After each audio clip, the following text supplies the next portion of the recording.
Moms kitchen আপনাদেরকে স্বাগত। কাছে এবং দূরে, দেশ এবং দেশের বাইরে আমার ভিডিওটা যে যেখান থেকে দেখছেন আপনাদের কাছে আমার অনেক অনেক ভালোবাসা দোয়া রইল। আশা করি আপনারা ভালো আছেন। আজ আমি আপনাদের সঙ্গে শেয়ার করব আমি বাড়িতে যেইভাবে বানাই ওটাই আজকে আপনাদের সঙ্গে শেয়ার করব। আজ আমি আপনাদের সঙ্গে শেয়ার করব চিকেন বিরিয়ানি আর খাসির বিরিয়ানি। আপনারা আমার সাথে থাকুন, দেখতে থাকুন আমি কিভাবে বিরিয়ানিটা বানাচ্ছি আর কি কি উপকরণ লাগছে।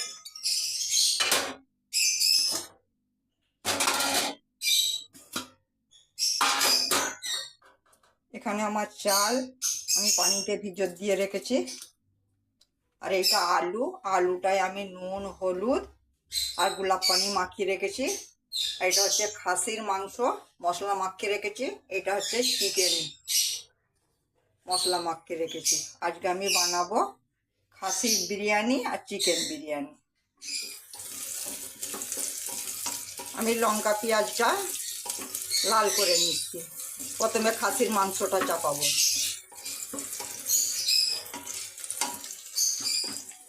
লঙ্কা পেঁয়াজটা আমার লাল হয়ে গিয়েছে। এর আমি খাসির মাংসটা যে মশলা মাখিয়ে রেখেছিলাম খাসির মাংসটা দিয়ে দিলাম এর মধ্যে।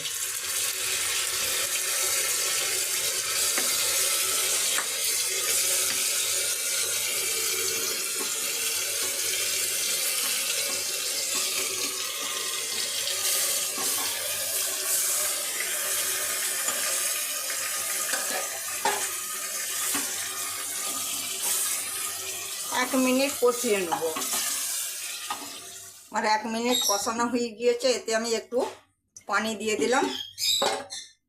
পানি দিয়ে কুকারটাকে আমি সিটি দিয়ে দেবো। খাসির মাংসটা আমার অন্যদিকে হচ্ছে বন্ধুরা, আর এই দিকে আমি একটা কড়াই বসিয়ে দিয়েছি। কড়াই তেল দিয়ে দিয়েছি, তেলটা গরম হয়ে গিয়েছে। আলুগুলোকে আমি ভেজে নেবো।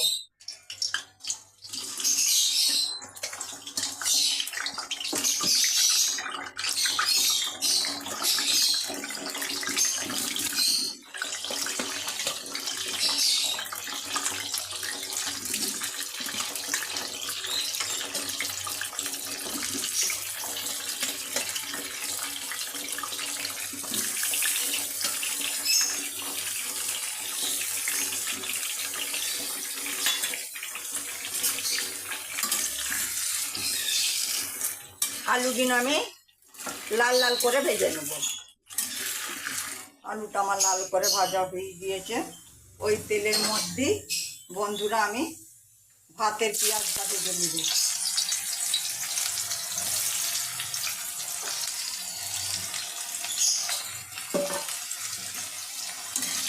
পেঁয়াজটাও আমি লাল করে ভেজে নেব।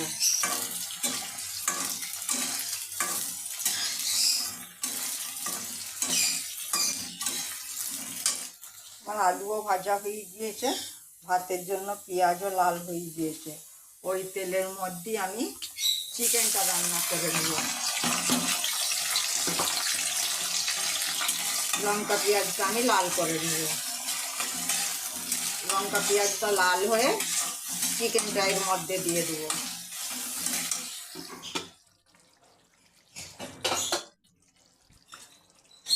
চিকেনটা আমার রান্না হয়ে গিয়েছে বন্ধুরা। খাসির মাংসটাও আমার রান্না হয়ে গিয়েছে। হ্যাঁ, খাসির মাংসটা আমি আজাড় করে নিয়ে কুকারটা খালি করে এই কুকারের মধ্যে আমি আলুটা চাপিয়ে দিয়েছি। হ্যাঁ, আলুটা ভাজা আমার একটা সিটি দিয়ে নেব। এতে একটু গরম মশলার পাউডার দিয়ে দিলাম, একটু পানি দিয়ে দিলাম, একদম অল্প পানি। একটা সিটি দিয়ে নেব।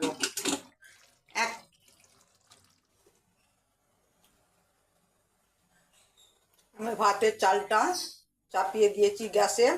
একটু সাদা তেল দিয়ে দিলাম। তেলটা দিয়ে দিলাম বন্ধুরা, তাহলে ভাতটা আর নরম হবে না। আর এখানে একটু গরম মশলা আছে, আর নুন আর তেজপাতা দিয়ে দিলাম, দিয়ে ঢেকে দিলাম। পানিটা আমার ফুটে গিয়েছে। এই যে চালটা আমি ধুয়ে রেখেছিলাম, ভিজিয়ে রেখেছিলাম, এর মধ্যে চালটা দিয়ে দিলাম। ভাতটা আমার হয়ে গিয়েছে বন্ধুরা, ভাতটা এবার আমি মাড় কষিয়ে নেব। আমার ভাত, চিকেন কষা, এটা আলু সেদ্ধ করতে দিয়েছিলাম বিরিয়ানি, এটা খাসির মাংস কষা, এটা পেঁয়াজের বেরেস্তা, পুরো রেডি। এবার আমি বিরিয়ানিটা সেজে নেব, মানে সাজিয়ে নেব। আমার বিরিয়ানিগুলো সাজা হয়ে গিয়েছে, এবার আমি দমে দিচ্ছি। আমার খাসির বিরিয়ানি আর চিকেন বিরিয়ানি পুরো রেডি। আমার ভিডিওটা ভালো লাগলে প্লিজ বন্ধুরা আমাকে লাইক কমেন্ট শেয়ার করবেন, আর আমার চ্যানেলটা আপনারা সাবস্ক্রাইব করে দিবেন, তাতে আমার নতুন নতুন রেসিপিগুলো সহজেই আপনাদের কাছে পৌঁছে যাবে। আর আপনাদের কাছে আমার অনেক অনেক ভালোবাসা, দোয়া রইল। আপনারা ভালো থাকবেন, সুস্থ থাকবেন। আল্লাহ হাফেজ।